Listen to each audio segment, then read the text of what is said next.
Son las 6 de la mañana con casi 31 minutos y me da mucho gusto que está aquí en el estudio Pedro Canaval. Él es socio de Baker Tilly y es exadministrador central de Planeación de Comercio Exterior del SAT. O sea, Pedro estuvo en el interior del monstruo, diríamos. Entiendes perfectamente, mi querido Pedro, pues cómo funciona el comercio en su parte transaccional. O sea, porque a veces hablamos de pues lo que exportamos, el modelo de integración de México con el mundo, etcétera. Pero una de las cosas que reflexionaba, y comienzo por ello, cuando la presidenta decidió aplazar, digamos, alguna medida de reciprocidad de México pues del jueves bueno, más bien empezamos el lunes con los aranceles y ella dijo, bueno, el domingo yo ya establezco qué haremos, pues es porque en parte todo eso lo tienes que implantar. Y no es sencillo de un momento para otro decir, ahora se paga arancel, se vuelve un problema administrativo significativo, ¿no? Entonces, sin duda. Lo vimos en la frontera del lado estadounidense. Así es, sí. Bueno, primero buenos días, el café está aquí ya en la mesa. Exacto. Gracias por estar aquí contigo. Y bueno, nos vimos hace 15 días y de 15 días para acá se cuenta que pasaron como 6 meses, ¿no? De todo lo que ha sucedido. Totalmente. Pero así lo habíamos planeado, ¿no? De vernos en 2 semanas para hacer esta actualización que sabíamos que iba a ser un torbellino. Y bueno, ahorita que comentas de mis responsabilidades anteriores en el gobierno, hay una parte que luego no se observa, que es la fiscalización al postdespacho aduanero o las auditorías de comercio exterior. Y yo creo que esto va a tener una relevancia muy importante ahora que todos estos que sí aranceles, no aranceles y cuáles, ¿no? Y productos. Y como bien decía mi tocayo Casas Alatriste hace un momento contigo, va a haber que hacer un diferenciador de cuáles aranceles, de qué tipo de productos, de qué tipo de industrias. Y la historia pareciera que va a terminar en el origen, ¿no? Las reglas de origen y obviamente que nosotros como socios comerciales de Canadá y Estados Unidos cuidemos el contenido norteamericano de nuestros productos, cosa que está muy bien. Y esta parte que te decía yo de auditar las operaciones de comercio exterior va a ser fundamental. Estados Unidos no tiene una estructura montada para esto. La va a tener que crear si es que caminan por ahí. Y bueno, un paréntesis un poco previo, que además lo platicabas al principio del programa.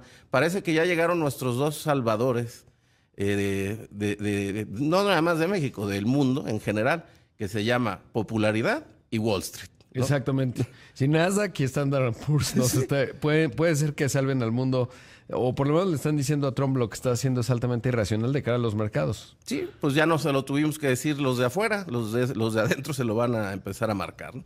Y bueno, pues estos cambios de los últimos 15 días y hablando un poco de la geopolítica antes de entrar a lo netamente nacional y pues muy afortunadas declaraciones que ha habido por parte de la presidenta y la postura que ha habido en el lado mexicano. Bueno, pues el tema que hablabas ayer de Polonia, en donde Europa se siente ya solo sin Estados Unidos, el Reino Unido volteando para acá y volteando para allá, esto de Francia ofreciendo lo que también el paraguas nuclear, que como también bien y mal no debería suceder.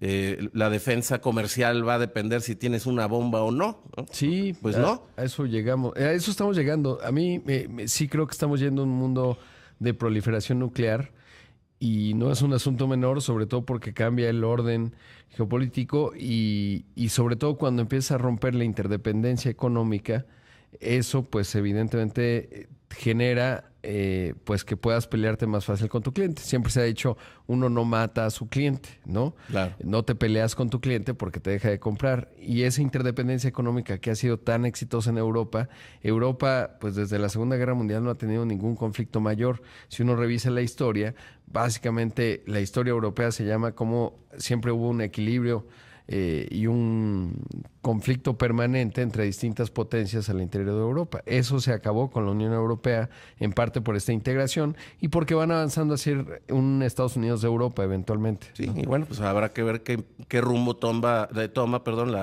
la potencia europea más grande, que es Alemania, con sus nuevas posturas políticas. Y bueno, ahorita que hablas de clientes, yo creo que es muy importante recordar que Baker Tilly somos una red mundial de más de 40,000 elementos, tenemos oficinas en más de 750 localidades Y nuestra gama de servicios está precisamente enfocada a ofrecer contextos adecuados a nuestros clientes, futuros clientes y público en general, para que puedan desarrollar estrategias correctas, asertivas, con esta información, porque no se trata nada más de venir a pues, echar chisme, ¿no? Sino de poner en perspectiva a nuestros escuchas de cuáles son, porque si importo, no exporto, oye Pedro, ¿puedo sacar los camiones? Están en la frontera, ¿qué pasa si cruzan? ¿Les van a cobrar el 25 o no? En Estados Unidos el cobro de los impuestos no es en el momento como en México en los pedimentos que se pagan. Se acredita, ¿no? Porque me decían que, por ejemplo, los aduaneros del otro lado, pues como subieron estos aranceles, se acumuló tal cantidad que decían, yo no puedo ser tu afianzador, digamos, porque para que pueda ocurrir sin fricción la operación. Tienen 10 días para pagar. Exacto. Y si no entra en operación el tema de la fianza. Y si se acumula mucho, pues entonces te puedes descalzar, ¿no? Pues sí, o sea, como que la liga del crédito o de la fianza se agota y ya no hay cómo financiarlo. Pero no ha sucedido, ¿no? O sea, algunos sí cruzaron, otros no. Me contaban que unos que alcanzaron a cruzar y dijeron, lo libramos porque se hicieron unas filas enormes. Pero al siguiente día ya no pagas arancel. Entonces, si en una vez te quedaste atorado en la fila, pues mejor, porque ya pasaste sin arancel, ¿no? Sí, y bueno, pues tenemos la situación de mañana, ¿no? Entraría en vigor el arancel para el acero y el aluminio. Entonces, pues muchos dijeron, bueno, pues hay que meter todo lo que se pueda. Y ahorita hasta hoy, ¿no? Mañana, ahorita puede estar cruzando sin este arancel. Veremos qué pasa, ¿no? Veremos qué pasa, porque pues en los últimos momentos algo cambia. Y seguramente mensajes correctos serán motivo de cambios de opiniones. No estoy diciendo que no vaya a haber. Sí, la lógica diría que no, ¿no? Por lo menos en materia de acero aluminio no estoy seguro, porque pues ni producimos, sí importamos y exportamos, le hacemos procesos hacia Estados Unidos, pero acero básicamente somos deficitarios, está clarísimo. Sí, bueno, nosotros les exportamos menos de lo que ellos nos exportan a nosotros, pero con mucha diferencia. Sí, pero hay unos cabilderos ahí muy específicos y normalmente lo que ha ocurrido es que cuando del lado estadounidense les explican, oye, está haciendo que nadie es inocente, ¿no? Pues estos 3 jugadores están cabildeando porque están queriendo proteger su mercado, etcétera. Normalmente la respuesta de las autoridades de Estados Unidos es, bueno, pues sí, perdón, no lo habíamos visto, ¿no? Pero ahora pues estamos en un escenario un poco distinto, pero la lógica económica eso es lo que dice. Bueno, al final mucho del objetivo en todos los productos, muy específicamente en esto del acero, por la sobreproducción que en el mundo hay, se llama China. Sí. ¿No? Entonces quizá por ahí debemos encontrar algunas de nuestras respuestas para poder quitarnos esta sombra del arancel específico. Y que además ya habíamos avanzado, porque te acuerdas que hubo un decreto de Biden, ya no me acuerdo, era en el verano, y en donde dijo, pues ahora estas reglas vamos a dar la trazabilidad a la fundición para identificar cuál es el origen de ese acero, etcétera. Y México dijo, sí, bueno, vamos a trabajar en ello y tal. Entonces no se llega con las manos vacías con Lutnick, el secretario de Comercio, en términos de decirle, oye, venimos trabajando desde hace varios meses en identificar la trazabilidad, etcétera, cuando también es cierto, no creo que Marcelo Ebrard les diga eso, pues que hay un montón de acero chino que está entrando directamente a Estados Unidos, porque al final la forma de entenderlo no solo es, digamos, en términos de la producción local, sino la competitividad de las empresas, porque el acero barato chino, hay que decirlo, pues depende de dónde esté uno en la cadena de valor y que esté produciendo, pues también se convierte en un insumo que puede resultar altamente competitivo, ¿no? Si es que produces para exportar a otras partes. Todo ello en el marco de los acuerdos, etcétera, ¿no? Que sea legal. Sí, además esta trazabilidad se complica cuando son productos de difícil identificación, como es la chatarra, porque si tú ves un montón de chatarra vas a decir, es china, es rusa, exacto. es de Estados Unidos, la voy a probar a ver si sabe. Sí. No, entonces, y México es un importador intensivo de chatarra de Estados Unidos, sí. Que se convierte y se funde en hornos mexicanos para regresar productos a Estados Unidos, cosa que es un círculo virtuoso de bloque norteamericano Temec, ¿no? De hecho, tuve la oportunidad de estar en una planta en Celaya de arco eléctrico, que es donde traen toda la chatarra, cruza un arco y funde el acero, es muy impresionante. Así es. Y esa chatarra, pues es de Estados Unidos. Y algo que me impresionó mucho, digo, ya nada más lo cuento porque tenemos que ir al corte, es que le avisan al SENACE, oiga, vamos a prender el arco. ¿no? Porque gasta tanta energía eléctrica que te puedes balancear toda la red eléctrica nacional. Hasta la ciudad, ¿sí? Un apagón en la ciudad. Pero porque alguien prendió el horno, ¿no? Ahí sí, literal. Pedro, debemos hacer un corte, pero regresamos en un momento con más. A las 6 de la mañana con 45 minutos. Esto es Imagen Empresarial. Esta mañana está conmigo acá en el estudio Pedro Canaval, socio de Baker Tilly, exadministrador central del SAT. Estimado Pedro, ¿cuáles son las recomendaciones para las empresas en esta coyuntura? Porque obviamente, pues a saber, ¿no? Cómo operar en términos de, oye, el 2 de abril, ¿qué va a pasar?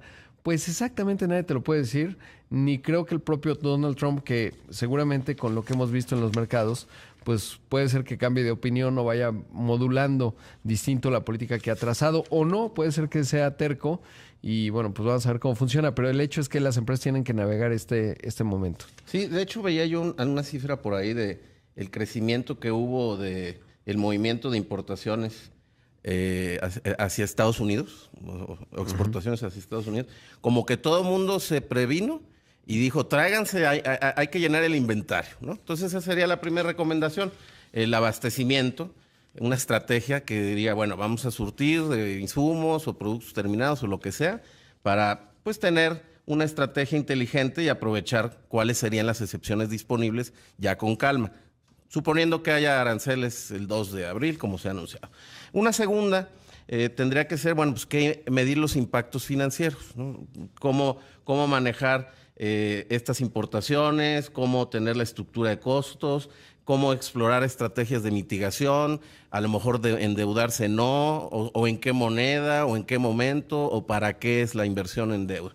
Y tercero, y creo que es el más importante, es hacer una estrategia y un análisis interno muy concienzudo de los porcentajes de los componentes del producto, si estamos hablando de maquiladora, o en general del contenido regional norteamericano, o sea, reglas de origen. Porque esto eventualmente será, como decía yo en la primera parte, auditable. Si lo que se pretende es que tengamos un consumo norteamericano de insumos y productos, pues va a tener que verificarse el origen de esas mercancías. Y las empresas deben de tener pues perfectamente clara esa trazabilidad de la que tú hablabas, de dónde provienen insumos y productos para poder demostrar un vehículo. Está 75% hecho con componentes norteamericanos, entonces no tenemos problema. Porque muy probablemente el final de toda esta historia sea ese, que es el contenido norteamericano o lo que esté bajo la luz del TEMEC no va a tener aranceles. Cosa que pues suena correcta, ¿no? Y que estaba planeado. Por eso es que ayer el mensaje de la AMIA, la Asociación Mexicana de la Industria Automotriz, es decir, 8% de los automóviles no cumple con las reglas de origen y entra como nación más favorecida. Y un poco el mensaje, depende cómo se lea, pues es apretar a los agremiados adentro, decir, oigan, hay que poner atención ahí. Y olvídense de lo de, eso no dijeron, pero lo digo yo, olvídense de lo de nación más favorecida, porque básicamente ese mundo de la Organización Mundial del Comercio probablemente sí se va a acabar, ¿no? O, sí, pues digamos, por lo menos está en crisis, ¿no? Está en crisis, entonces eso es importante. Digo, tú que eres un estudioso del tema automotriz y constantemente analizas las cifras de producción, exportación, consumo interno y todo, pues sabes perfectamente que esta industria, que además está ligada con acero y aluminio, no hay manera de divorciarlas, ¿no? Pues probablemente vaya a ser el motor para disuadir el tema de los aranceles. Muy diferente va a ser con vehículos no ensamblados en México, Estados Unidos y Canadá, provenientes de China, para hablar claro, concreto, y que hay muchos circulando ya en las calles del país. Eso sí pudiera entrar en algún tipo de crisis y seguramente pues hasta de autopartes, ¿no? Para reparar esos vehículos. Que son fantásticos. O sea, la política industrial china es realmente extraordinaria. Algo interesante que como que ha quedado en el olvido es esto que anunció, por ejemplo, la plataforma Didi, en donde dijo, bueno, pues vamos a habilitar financiamiento para 100,000 vehículos. ¿Por qué? Porque tienen la demanda en términos de los socios conductores. Están vinculados a China, es una empresa de origen chino y pues pueden tener financiamiento, vete a saber si la banca de desarrollo china o no, para atenuar ese posible impacto que pudiera tener, y así están cerrando el círculo completo, porque tienes financiamiento a la demanda, es decir, a los conductores, la plataforma que lo habilita y pues ahí te puedes comer algún arancel que te quieran poner. Ahora, si México unifica el 100% como China y como Estados Unidos y Canadá, no te va a alcanzar el dinero, pero eso pues será cuestión de... Hay que ver, todavía estamos ahora sí que estamos por ver qué carta tira el líder Xi Jinping en China, porque todavía no ha reaccionado. Y parece que hay una llamada ya emplazada Donald Trump, Xi Jinping, porque obviamente, si bien México se convirtió en el primer mercado de exportación de Estados Unidos en enero, China es el tercero, o sea, Canadá es el segundo y China sí compra bastante Estados Unidos, no tanto, obviamente acumula un superávit comercial importante, pero los productores, por ejemplo, de carne de cerdo, pues son altamente infelices, ¿no? Con los aranceles claro. Y si además está peleando con México al mismo tiempo que es la otra alternativa para venderle... Pues entonces te quedas sin venderle a alguien. Exactamente. Bueno, decía yo estas recomendaciones, 3 muy generales y obviamente a través de las estrategias y servicios en Baker Tilly, consultoría, auditoría, legal, comercio exterior, precios de transferencia, que va a ser un tema por verse, y bueno, temas de transformación digital vía el uso de la tecnología para la prevención, que es algo que constantemente hemos hablado aquí, que es una estrategia de Baker Tilly. Pueden encontrarnos en nuestra oficina virtual, bakertilly.mx, y nuestras redes sociales, Instagram, Facebook, LinkedIn y antes Twitter, hoy X, ¿no? Para poder contactarnos y tener claridad. Ahora, como país, porque como empresa cada quien tendrá que hacer su análisis específico. Como país se pueden visualizar 3 cosas, o quizá 4, en donde pudiéramos seguir coadyuvando con Wall Street para disuadir que haya esta dinámica de aranceles, sobre todo para nosotros, ¿no?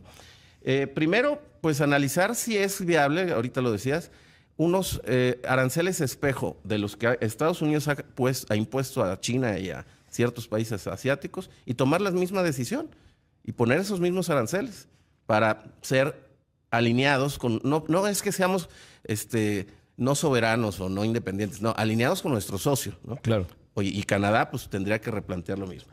Segundo, pues revisar nuestras estrategias internas también del uso del IMEX, porque esto que ha sido un motor muy importante de volver a México un país potencia mundial maquiladora. Somos primeros productores de muchos electrodomésticos, el 6º de productor de vehículos mundiales, en fin. Pero también nuestros vecinos y socios pues se quejan de que se malusa y que es una especie de competencia desleal cuando se malusa en ciertos sectores de las industrias, ¿no? Entonces, creo que la Secretaría de Economía ha estado haciendo muy inteligentemente esta revisión de cuáles sí y cuáles no. Y otro, pues que pudiera ser como último empujón, el evaluar si México debe de permanecer en el TPP, que es el Acuerdo Transpacífico, que pues es el que luego levanta sospechas de si hay triangulación de mercancía, lo que en los Estados Unidos le llaman el transshipment, y bueno, pues subvaluación de ciertas mercancías también, evaluando cuáles industrias tienen estas incidencias, ¿no?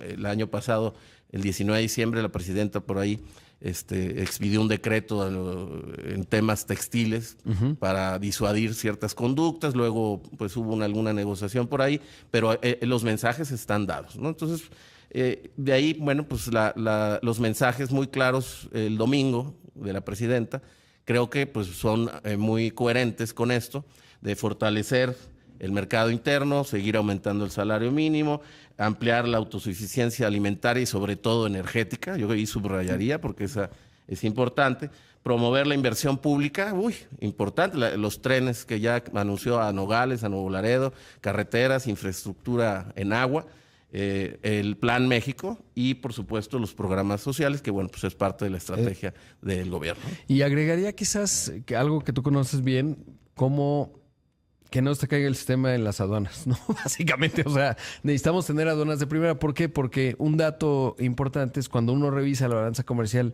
de China con el mundo 2024, a mí algo que me sorprendió, no dejo de repetir, es que somos el 5º mayor mercado de exportación para China, el primer, superior que Brasil y que Rusia, que no es un asunto menor considerando la situación geopolítica China-Rusia, obviamente Brasil, que es el principal socio comercial de China, porque el primero es Vietnam.